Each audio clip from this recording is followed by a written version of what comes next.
మెగా9 TV నేను మీ జనని. గత కొన్నాళ్లుగా తెలంగాణలో హాట్ టాపిక్ అవుతున్న ఫార్ములా ఈ కార్ రేసింగ్ కేసు రోజుకో మలుపు తిరుగుతోంది. తాజాగా ఈ కేసుకు సంబంధించి కేటీఆర్ దాఖలు చేసిన క్వాష్ పిటిషన్ కూడా ఎత్తివేసింది హైకోర్టు. దీంతో కేటీఆర్ అరెస్ట్ అవుతారనే టాక్ మరింత చర్చనీయాంశమవుతోంది. అయితే ఈ కార్ రేసింగ్ లో ఎలాంటి అవినీతి జరగలేదని మంత్రి పొన్నం ప్రభాకర్ వంటి వారు బహిరంగంగా చెబుతుంటే సీఎం రేవంత్ మాత్రం ఇందులో భారీ గోల్మాల్ జరిగిందని చెప్తున్నారు. ఇంకోవైపు కేటీఆర్ అరెస్ట్ దిశగా ఏసీబీ అడుగులు వేస్తోంది. ఇలా ఎన్నో మలుపులు తిరుగుతున్న ఈ కార్ రేసింగ్ లో ఏం జరుగుతోంది? సీఎం రేవంత్ ఫార్ములా ఎలా ఉండబోతోంది? Let's watch. తెలంగాణలో ఫార్ములా ఈ కార్ రేసింగ్ వ్యవహారం రోజుకో మలుపు తిరుగుతోంది.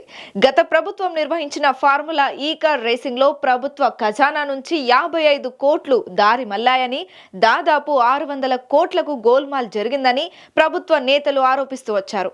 ఈ స్కామ్ మొత్తంలో కేటీఆర్ పాత్రధారిగా ఉన్నారనేది ప్రభుత్వం వైపు నుంచి వినిపిస్తున్న ప్రధాన విమర్శ. దాంతో కేటీఆర్ టార్గెట్ గా ఏసీబీ కేసు నమోదు చేయడం, నమోదైన కేసును సవాల్ చేస్తూ కేటీఆర్ హైకోర్టును ఆశ్రయించడం, కేటీఆర్ ను అరెస్ట్ చేయరాదంటూ హైకోర్టు స్టే విధించడం, ఇలా అన్ని చకచకా జరుగుతూ వచ్చాయి. అయితే ఈ కేసుపై తాజాగా మరోసారి తీర్పునిచ్చిన హైకోర్టు కేటీఆర్ దాఖలు చేసిన క్వాష్ పిటిషన్ ను కొట్టివేస్తూ తీర్పునిచ్చింది.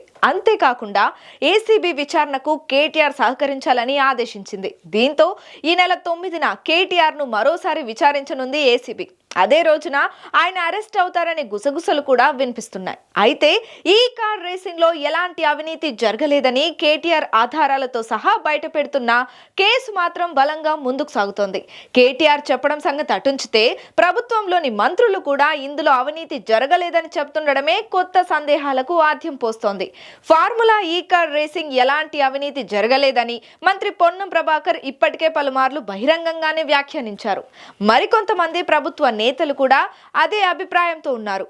దీంతో సీఎం రేవంత్ కేవలం కక్షపూరితంగానే ఫార్ములా ఈ కార్ రేసింగ్ వ్యవహారాన్ని తెరపైకి తెచ్చారనే వాదనలు వినిపిస్తున్నాయి. ఎందుకంటే ఇందులో మొదట అవినీతి జరిగిందని గగ్గోలు పెట్టిన ప్రభుత్వం ఆ తర్వాత రేస్ ఒప్పందానికి కేబినెట్ అనుమతి లేదని కొత్త రాగం ఎత్తుకోవడం, ఆ తర్వాత ఆర్బీఐ అనుమతి లేదంటూ మరో డ్రామాను తెరపైకి తేవడం, ఎన్నికల కమిషన్ అనుమతి లేదని చెప్పడం, తాజాగా ఎలక్టోరల్ బ్యాండ్స్ తెరపైకి తేవడం, అబ్బో ఇలా ఒక్కటేంటి ఈ కార్ రేసింగ్ లో రోజుకో కొత్త అంశాన్ని తెరపైకి తెస్తూ వచ్చింది రేవంత్ సర్కార్.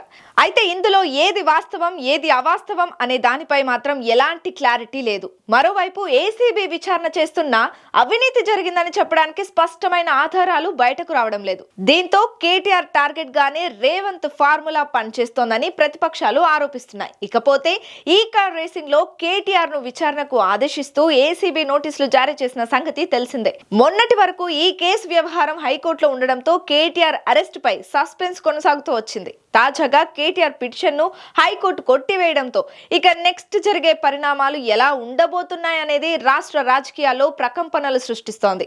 ఒకవేళ కేటీఆర్ అరెస్ట్ అయితే ఆ ప్రభావం రాష్ట్ర రాజకీయాలను ఎలాంటి మలుపు తిప్పనుందనేది కూడా ఆసక్తికరమే. మరి ఏం జరుగుతుందో చూడాలి.